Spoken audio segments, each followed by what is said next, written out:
இன்னைக்கும் சொல்றேன் சீமானுக்கு ஒண்ணும் தெரியாது, அவன் ஒரு தற்குறி.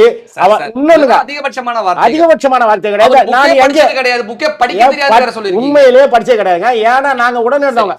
புக் படிக்கலங்கிறதுக்காக சீமான ஒரு தற்குறி, சீமானுக்கு ஒண்ணுமே தெரியாது, அவர் ஒரு மண்ணுன்னு சொல்றதெல்லாம் என்ன சார்? சரி, படிச்சா தாங்க அறிவு வரும். அது வரலாறு அறிவு இல்லைங்கிறீங்களா? அப்ப சீமானுக்கு அறிவு இல்லை. சரி, அவனுடைய நடவடிக்கையை பார்த்துட்டு அவன் அறிவுள்ளவனா நீங்க நினைக்கிறீங்களா? ஆமா.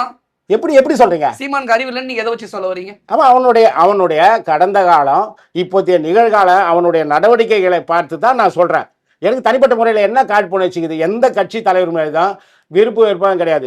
தமிழ்நாட்டுக்கு தமிழர்களுக்கு ஆதரவாக இருந்தா வரவேற்போம். சீமான் மீது காழ்ப்புணர்ச்சி இல்லை அப்படின்னா சீமான் ஜெயில இருக்கும்போது நாங்க விஜயலட்சுமி மட்டும் தான் அனுப்பல அப்படின்னு ஒரு தலைவனை இப்படி ஆதரவுப்படுத்தலாமா? இல்லையே, அவருக்கே தெரியுமா என்னெல்லாம் உள்ள அனுப்பணும்ன்றது அவருக்கே தெரியுமா? இல்ல, அதுக்காக ஏற்கனவே சீமானுக்கும் நடிகை விஜயலட்சுமி விஷயத்திலேயே ஒரு விஷயம் போய்கிட்டு இருக்கு, ஒரு பிரச்சனை இருக்கு.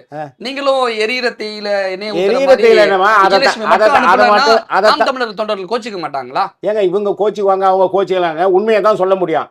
அதில் யார் கோச்சிக்குவாங்க, யார் சந்தோஷப்படுவாங்கன்றதுக்காகலாம் கிடையாது. எங்களுக்குள்ள அவ்வளோ வலி இருக்குது.